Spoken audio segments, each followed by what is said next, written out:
আর এবার যে খবরে নজর রাখবো, বিভিন্ন দোকানের সিসিটিভি ভেঙে দেওয়ার অভিযোগ সামনে আসছে। সিসিটিভি ক্যামেরা ভেঙে দেওয়ার অভিযোগ, যে ছবি আপনাদের সামনে তুলে ধরছি, অর্থাৎ সিসিটিভি ফুটেজের যে ছবি, যেখানে সিসিটিভি ক্যামেরা ভেঙে ফেলা হচ্ছে সোনার দোকান সহ একাধিক দোকানের। বেলুরের ঘটনা, বেলুরের ঠাকুরনপুর এলাকার ঘটনা, এবং বেলুর থানায় ইতিমধ্যেই অভিযোগ দায়ের করা হয়েছে, লিখিতভাবে অভিযোগ দায়ের করা হয়েছে বেলুর থানায়। জগন্নাথ সামন্ত প্রতিনিধি রয়েছেন ফোন লাইনে। জগন্নাথ, কে বা কারা এই ঘটনার সঙ্গে যুক্ত, কি জানা যাচ্ছে? রাতের অন্ধকারেই কি সিসিটিভি ভেঙে দেওয়ার এই কাজ চলছিল?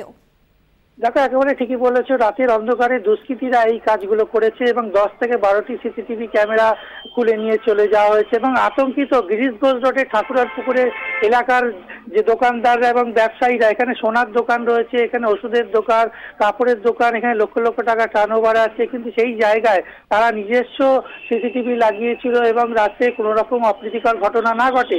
কিন্তু রাজ্যে তুমি জানো, বিভিন্ন জায়গায় আসানসোল থেকে শুরু করে এখানে ডাকাতির ঘটনা ঘটছে, সেই আতঙ্কে ভুগছে এই ব্যবসায়ীরা। এবং বেলুর থানায় লিখিত অভিযোগ দায়ের করা হয়েছে। বেলুর থানা ঘটনাস্থলে এসে তারা খতিয়ে দেখছে এবং রাতে প্রহরাও বসানো হয়েছে বেলুর থানার তরফ থেকে। তবে যেটা ঘটনা, এই কেন এই সিসিটিভি খুলে নেওয়া হচ্ছে, বড় সড়ো কোনো ক্রাইম করা হবে বা ওইখানে কোনো দোকান আছে, যেহেতু ব্যবসায় তোমাকে বললাম সোনার দোকান থেকে শুরু করে ওষুধের দোকান, সেই দোকানে কোনো ডাকাতির মতো ঘটনা ঘটবে, তার আগে দুষ্কৃতীরা এই সিসিটিভি গুলো খুলে নিয়ে পালাচ্ছে, না অন্য কোনো ঘটনা ঘটবে, পুরো বিষয়টাই আতঙ্কিত এই গিরিশ ঘোষ রোড ঠাকুরান পুকুরের ব্যবসায়ীরা। এবং তারা আতঙ্কে ভুগছে, তারা রাত পহরাও দিচ্ছে এবং পুলিশ ইতিমধ্যেই তদন্ত নেমেছে, এখনো কাউকে ধরা যায়নি। তবে সিসিটিভি ফুটেজ খতিয়ে দেখে তাদের চিহ্নিত করা হচ্ছে। তবে আতঙ্কিত বলা যায় এই এলাকার ব্যবসায়ীরা। একদমই ধন্যবাদ জানাবো। জগন্নাথ সামন্ত প্রতিনিধি ছিলেন ফোন লাইনে।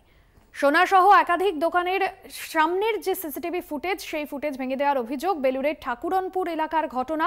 গোটা ঘটনায় স্থানীয় পুলিশ প্রশাসন তারা ঘটনার তদন্ত শুরু করেছে এবং খতিয়ে দেখা হচ্ছে এই ঘটনার সঙ্গে কারা কারা জড়িত রয়েছেন। কারণ রাজ্যের বিভিন্ন জায়গায় আমরা দেখেছি যে সোনার দোকানে ডাকাতির ঘটনা প্রায়শই খবরের শিরোনামে আসে।